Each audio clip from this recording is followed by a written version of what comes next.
Moi, je suis très enchanté de parler juste devant vous. C'est ma première fois.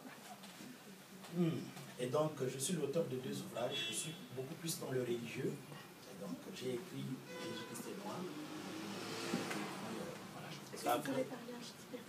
La vraie et la fausse foi. Donc, j'ai 2 ouvrages. La vraie et la fausse foi.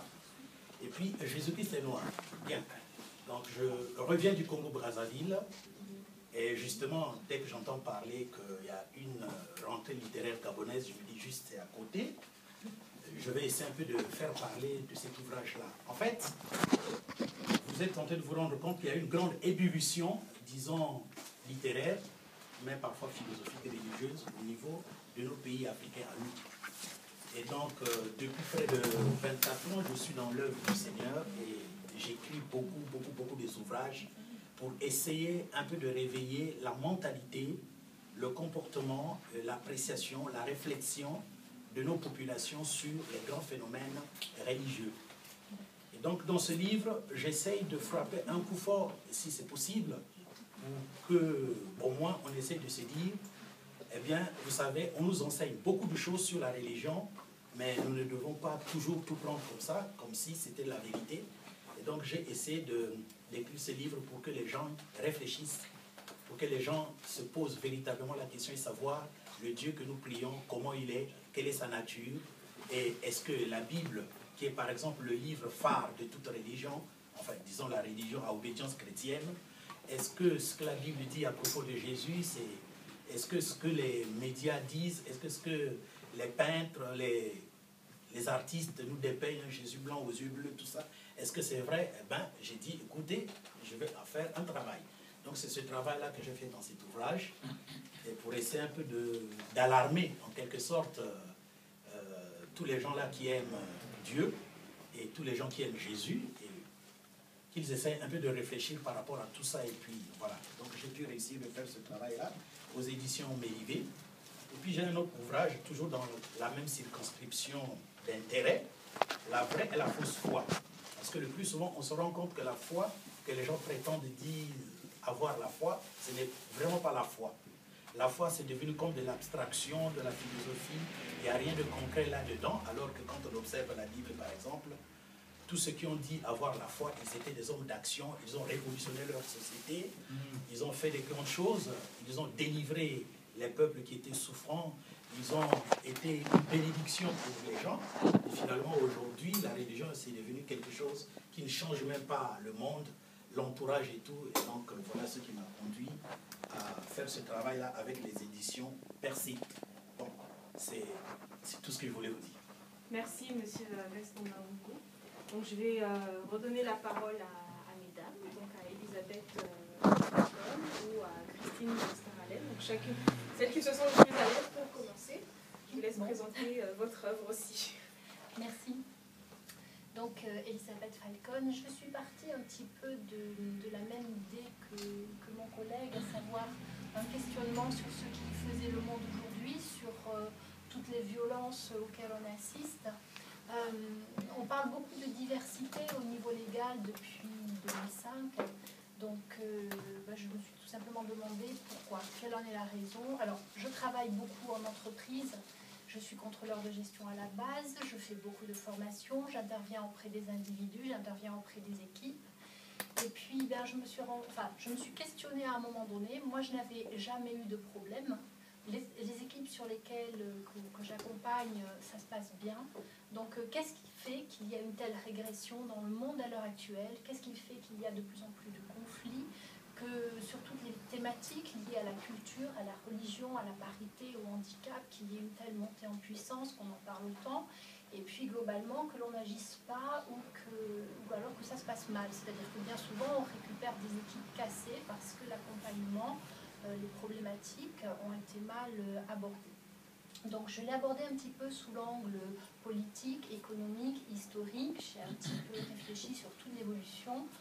Bon, la diversité, elle est, pour certains philosophes, elle est inhérente à l'apparition même de la vie sur Terre, et c'est plus sur la façon dont on l'appréhende. Donc, le contexte, Nadia a parlé un petit peu tout à l'heure, le contexte est fondamental. Chaque individu se construit par rapport à un contexte et met en place des croyances qui bien souvent ne sont plus adaptées dans un autre contexte. Donc quand on va à la rencontre de l'autre, eh bien ça se passe bien la plupart du temps. Bien sûr qu'il y a parfois des conflits de valeurs ou d'idéologie, mais c'est rare globalement. Bien souvent, les politiques veulent faire croire des choses qui ne sont pas partagées par la population à la base.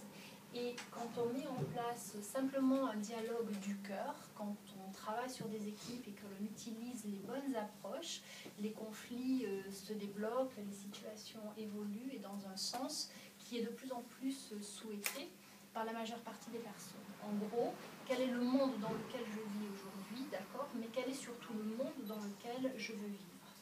Donc voilà, c'est un petit peu toute cette réflexion que j'avais besoin de sortir à un moment donné. Et par rapport à ce que disaient Nadia et Madame tout à l'heure, c'est vrai que j'étais prête à le faire à compte d'auteur parce que je n'avais aucune envie des rapports que me proposaient les grandes maisons d'édition.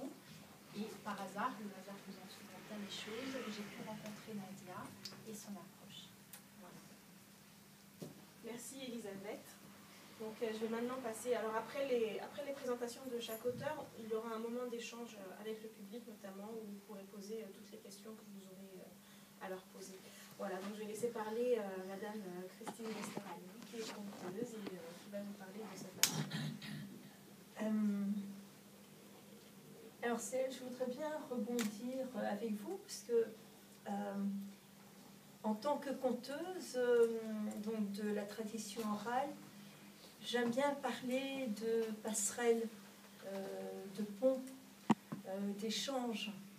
J'aime bien parler de partage aussi. Et justement, je voudrais faire la passerelle avec votre thématique, puisque voilà, j'essaye en tout cas de retranscrire des versions orales, donc en sachant que le conte traditionnel, les légendes, les récits du temps passé, quelle que soit la région du monde, quelle que soit la langue, quelle que soit la culture, ces récits, ces légendes, ces contes sont universels. Ils font appel au départ à des archétypes, ils font ensuite appel aux valeurs, les valeurs humaines qui appartiennent à chaque société, à chaque culture, à chaque famille. Et même si j'avoue que ma grande spécialité, c'est le monde celtique, scandinave et de l'Europe de l'Est, on retrouve ces motifs de contes et de mythes et de récits un peu partout sur la surface de la Terre. Enfin, là où il y a un homme, en fait. Enfin, un homme, une femme, hein, un homme avec un grand H. Hein. Voilà, on parle de l'humanité. Là où il y a un être pensant qui a des oreilles hein, et qui a une bouche, et qui a un voisin et qui va raconter une histoire. Voilà, moi je suis sur cette passerelle en fait, je suis sur ce bouche à oreille. Voilà. Donc c'est vrai que quand on est sur la passerelle, eh bien on fait la moitié du chemin et on attend que l'autre fasse l'autre partie du chemin. Donc moi, la recherche que j'ai faite essentiellement à travers les livres, hein, dans cette retranscription de version orale, c'est essentiellement pour moins compliquer, on va dire, les personnes qui ne peuvent pas, mais quelles que soient les raisons, hein, ça peut être une raison parce que c'est trop compliqué cette histoire-là, ou parce que je ne sais pas lire dans cette langue-là, ou c'est égal, en fait, la raison pour laquelle on ne peut pas lire un livre. Moi, mon but, en fait, en tant que conteuse de cette tradition orale, est de permettre une certaine compréhension beaucoup plus simple, puisque cette compréhension va s'adresser à l'imaginaire. Et dans l'imaginaire, nous avons tout. Tout est dans notre imaginaire. On peut imaginer le médiéval, on peut imaginer l'homme préhistorique, on peut imaginer le Chinois vivant en Europe. Tout est dans notre imaginaire. On a toutes ces connaissances. La seule différence, c'est que quand on lit un livre, on va se dire « Oh là là, c'est compliqué, je n'ai pas ces codes, je n'ai pas ces connaissances », alors qu'on les a. On les a en nous. Et moi, la seule chose que je fais, c'est transmettre des connaissances, de l'imaginaire, pour que chacun s'y retrouve. Voilà. Je ne sais pas si j'ai réussi à bien me faire comprendre. On va essayer de faire comprendre ma démarche, qui est une démarche non pas d'imagination, quoique il en faut un petit peu, mais d'imaginaire. Là, je vois que madame a son enfant sur ses genoux en train de s'endormir. Et quand je raconte une histoire, la première chose que je dis, c'est vous pouvez vous endormir, vous pouvez fermer les yeux. Si vous ronflez à bon escient, ça donnera du rythme à l'histoire. Mais tout ce que je veux dire, c'est que ça arrive dans votre oreille, ça arrive dans votre imaginaire. Et c'est l'imaginaire qui fait le tout. Merci Christine pour cette belle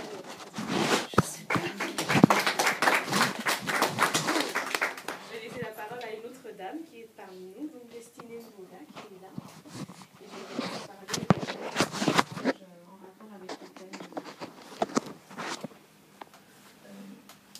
et réagir ou rebondir si le cas échéant. Je ne répondrai pas spécialement en fait. Bon, mon ouvrage s'intitule Le voyage du cœur, Moine de Mourim. En réalité, c'est d'abord un recueil de poèmes. Et en réalité, à l'intérieur de ce recueil de poèmes ne se veut pas. Mais quand je le relis aujourd'hui, ce n'était pas l'idée au départ. Quand je le relis aujourd'hui, je l'appréhende un peu comme un journal intime. Mais pourquoi alors publier un journal intime? Parce que je me suis rendu compte que à l'intérieur de ces poèmes se trouvaient des émotions et peut-être des situations que chacun de nous peut vivre au quotidien. Alors dans Le voyage du cœur, je propose un voyage, je propose en fait une idée de ce qu'est l'être intérieur, de ce que nous sommes. Pourquoi? Parce que je suis enfant de ma génération. Donc quand j'écris ces poèmes, j'ai moins de 20 ans déjà, et puis après, entre 20 et 25 ans, voilà.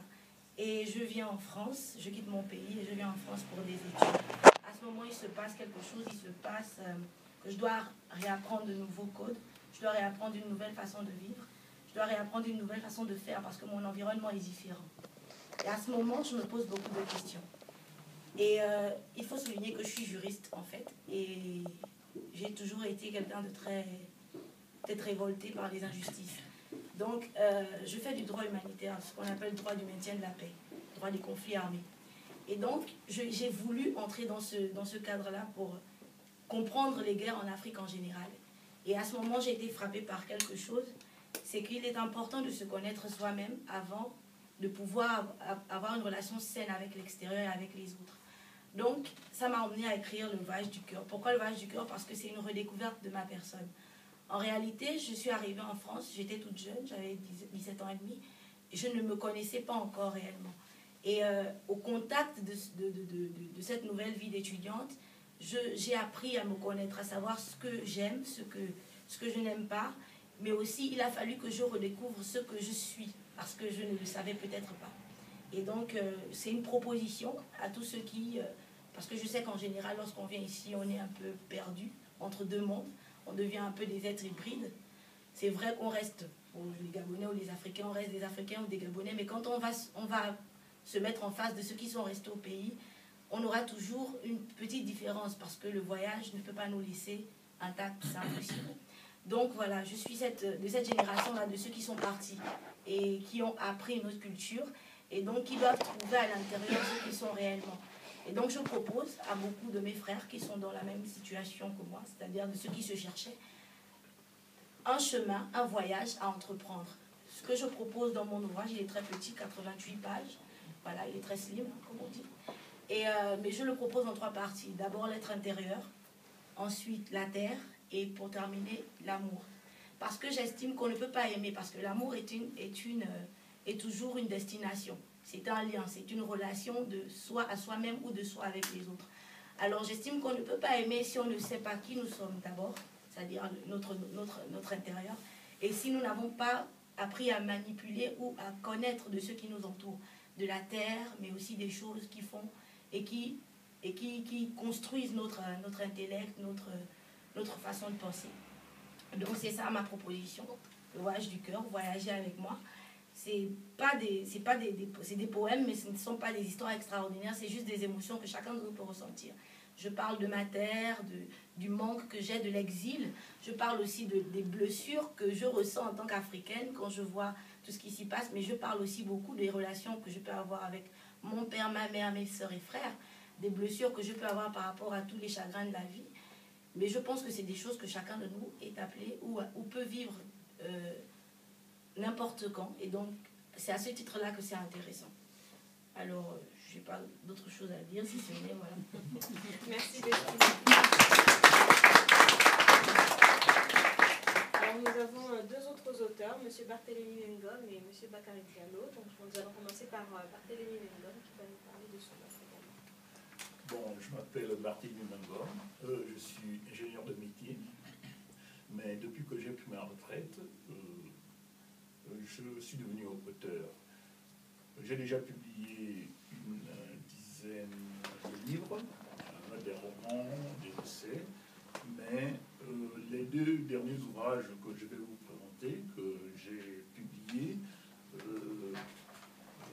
je suis revenu à ma grande passion, parce que quand j'étais jeune, quand j'étais au lycée, j'avais une grande passion, c'est l'histoire. Et pas n'importe quelle histoire, surtout l'histoire de la Deuxième Guerre mondiale. Pourquoi la Deuxième Guerre mondiale? Parce que c'était la seule fois où on a vu tant de nations se liguer pour combattre l'injustice et la barbarie qui étaient érigées en système. Et ils l'ont combattu jusqu'à la victoire finale. Mais malheureusement, je ne sais pas si on aura encore une telle occasion. Je suis peut-être pessimiste, mais... Bon, alors, le premier ouvrage a pour titre « Les Preux Chevaliers Noirs ». Les Preux Chevaliers Noirs, c'est le terme qu'avait utilisé un politicien français de la région de Lyon en 1942, quand il a inauguré un cimetière pour inhumer les restes, je dis bien les restes, de 200 soldats africains, ceux qu'on appelait les tirailleurs sénégalais. Je vais vous demander quelque chose. Si vous interrogez les membres du gouvernement français ou de n'importe quel gouvernement africain, demandez-leur s'ils ont entendu parler du Tata de Chasselet. Je ne sais pas si vous en trouverez deux qui vous donneront la réponse exacte. Hein? Tata de Chasselet, et je parle sous le contrôle de M. Bakary. Hein? Tata, c'est un terme en langue bambara qui veut dire cimetière où on enterre les héros de guerre. Et le Tata de Chasselet se trouve à 50 km de la ville de Lyon, dans une ville qu'on appelle Chasselet. Chasselet est connu surtout pour le vin. Mais le cimetière qui se trouve au Tata à Chasselet a été érigé en 1949 en mémorial national français. Parce que c'est là où sont enterrés 200 tirailleurs sénégalais que le sénateur de la ville de Lyon avait désigné par le terme les preux chevaliers noirs de l'Afrique française. Parce qu'au moment où Pétain signait la capitulation, ces 200 tirailleurs sénégalais s'étaient lancés à l'attaque de 25 000 soldats allemands. Bien sûr, le résultat est facile à deviner. Et leurs corps sont inhumés dans ce cimetière-là, qui était érigé en cimetière, en mémorial national. Et le seul président de la République française qui a visité, qui est venu s'incliner devant ce cimetière, c'est Vincent Auriol, tenez-vous bien, en 1949. Jusqu'à ce jour, personne. Et le seul président africain qui est venu aussi, c'est c'est, je crois, le président Ouad, ça devait être en 1992. Bon, le deuxième livre, c'est la bataille de Libreville. C'est encore un sujet qui dérange. La bataille de Libreville, que l'on appelle aussi la campagne du Gabon, c'est une guerre franco-française, une espèce de guerre civile française, qui opposait les troupes de Pétain contre les troupes de Gaulle. Parce que quand De Gaulle avait fait son appel du 18 juin 1940, toute l'Afrique centrale avait accepté le ralliement à De Gaulle, sauf le Gabon. Et le Gabon. Et pourquoi le Gabon? Parce que l'Église catholique, qui était très puissante, les colons, les forestiers, ont fait une pression terrible sur le gouverneur du Gabon qui s'appelait Masson. Donc, il n'a pas voulu rallier De Gaulle, lui, il a promis fidélité à Pétain. Bon, et le gouvernement de Vichy à l'époque a envoyé des renforts à Libreville. Et De Gaulle, qui ne voulait pas avoir une épine pétainiste dans un ensemble qui avait accepté le ralliement, lui aussi a envoyé des troupes. Alors, de septembre à novembre 1940, il y a eu une guerre civile dont on n'a jamais voulu parler. Vous ne verrez pas les traces de cette guerre ni dans les manuels d'histoire en France, et encore moins en Afrique. Donc, cette guerre a duré de septembre jusqu'en novembre 1940. Et cette guerre a fait 50 morts. Mais il reste quelques vestiges dont on parle très peu au Gabon. Il y a eu le bateau pétainiste qui défendait Libreville contre les troupes gaullistes, qui s'appelait Bougainville. L'on chante une chansonnette dans des cours de récréation, Bougainville ou autre, quelque chose comme ça. Et ensuite, il y a aussi une chansonnette en langue mienné parlant de l'enterrement de Masson. Enterrement de Masson, qu'interprète en Kédengue. Alors, Masson, c'était le gouverneur du Gabon qui avait promis fidélité à Pétain.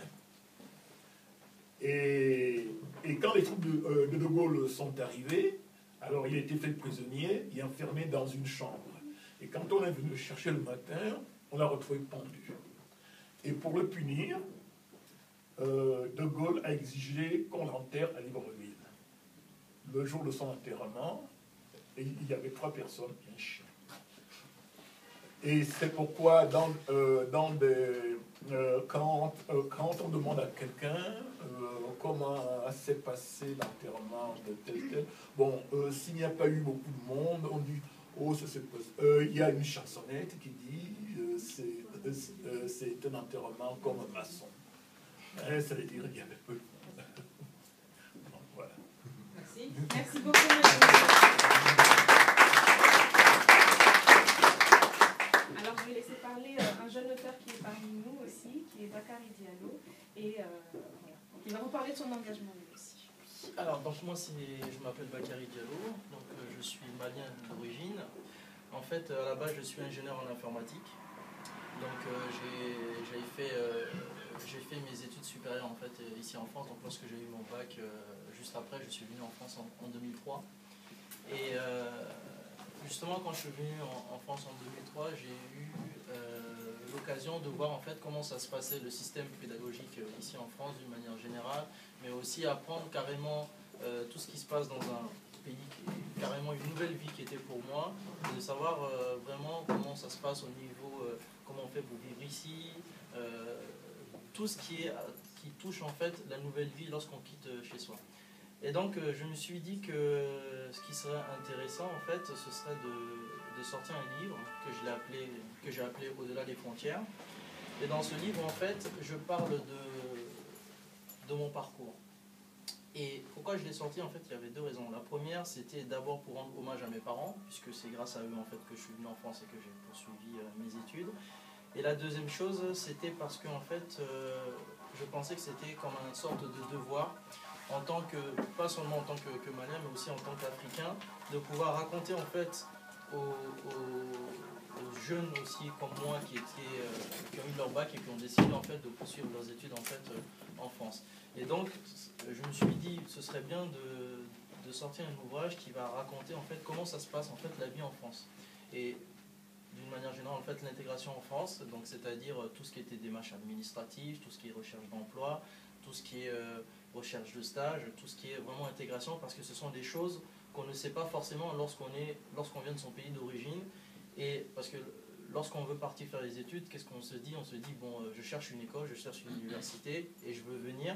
Et qu'est-ce que je fais? Je fais des démarches pour avoir le visa et ça s'arrête là. Sauf que derrière, il y a des questions auxquelles il faut se poser, qu'on ne se pose pas forcément. Et on découvre tout ça en fait en arrivant ici.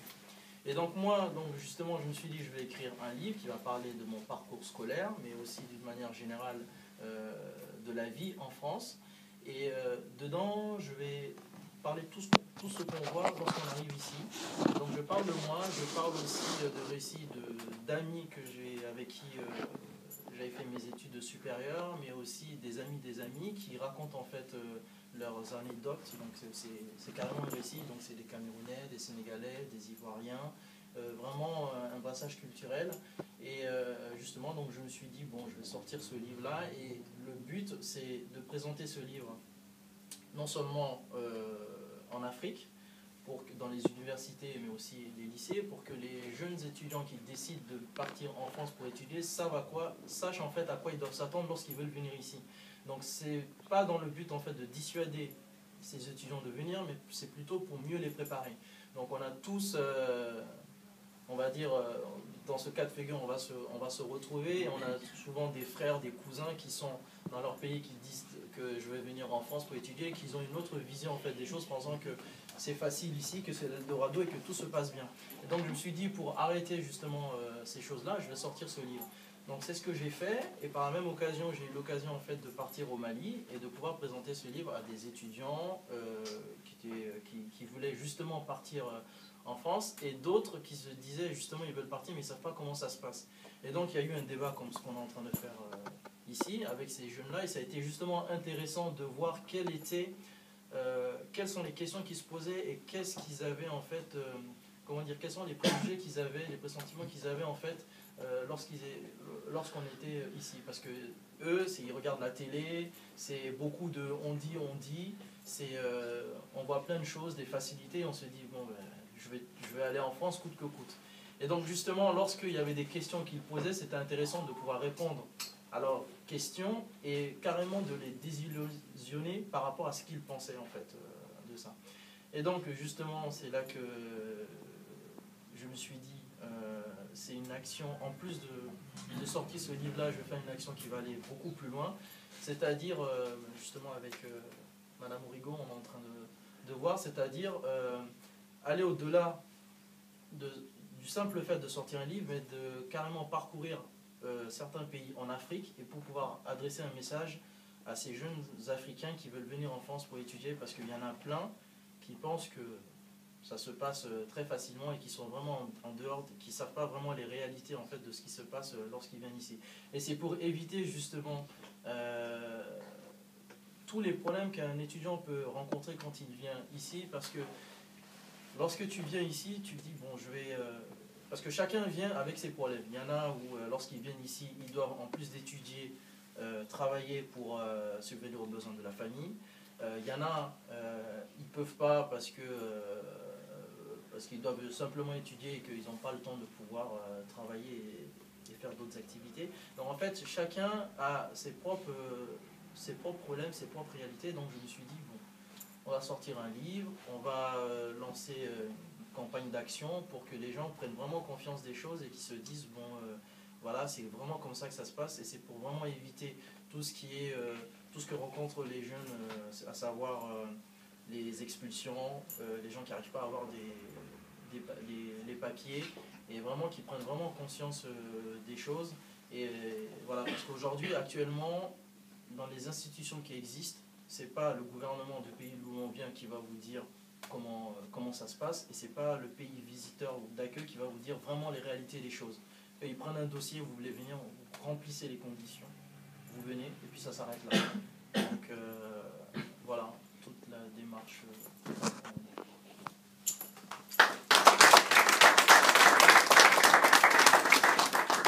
Merci beaucoup à tous. Est-ce qu'il y a des questions parmi vous? Il y a des questions certainement, donc je vous invite à les poser aux auteurs, à échanger, notamment sur la notion de notre relation à notre territoire, comme disait Nadia tout à l'heure. Donc n'hésitez pas à interagir avec les auteurs. Alors, est-ce qu'il y a une question? Des questions?